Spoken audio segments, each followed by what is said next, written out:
welcome to Missing with Molly. Today we're talking about Michael James Ash. Michael was a 35-year-old who disappeared from Renton, Washington on April 17th, 2023. Michael worked at the University of Washington and was a great employee and was super reliable. He also was training for martial arts at the local dojo. Unfortunately, the days leading up to his disappearance, he was not doing well mentally. He was struggling pretty severely. On April 16th, Michael is talking on the phone with his parents, and they become super concerned with the way that he's talking, but he tells his parents, no, I'm not going to hurt myself, don't worry. His parents become increasingly concerned as the night goes on, and at 12:08 a.m., they call the police to do a welfare check on Michael, and they get to his house and his car's there, but Michael is nowhere to be found. At 1:40 a.m., Michael himself calls 911 and says that he's having a panic attack outside of the emergency room, and he would like a call back from an officer. When the officer calls back, Michael says that he is already inside the hospital and no longer needs assistance. Michael calls 911 again at 5:51 a.m., and when officers show up to his location, they ask him if he would like a ride to the hospital or if he would like any resources, and Michael declines.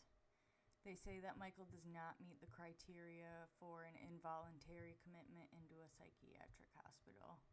At 11:44 a.m., Michael's friend calls 911 and says that Michael's having a mental breakdown. An officer in the area sees Michael walking down the street from Valley Medical Center, and he asks Michael to call his family. Now, this was the last time that Michael was seen or heard from. Based on his mental state, police are quick to go along with a missing persons report. And Michael's parents catch a flight on the 18th to come and search, and a few days later, his brother also joins. They checked Michael's house, and he was not there. They also checked areas that he frequented, and they found his belongings in a mulch bed. These belongings included his laptop, cell phone, and a couple of jackets. They also find a CVS receipt dated on the 17th at 9:31 a.m. If anybody knows what happened to Michael Ash, please call the Renton Police Department at 425-430-7500. My theory on this case is that Michael did have a serious mental breakdown, and he went somewhere to unalive himself. Unfortunately, I don't want to give up hope and stuff, but that's just my theory. I could be completely wrong. Drop theories and case requests in the comments,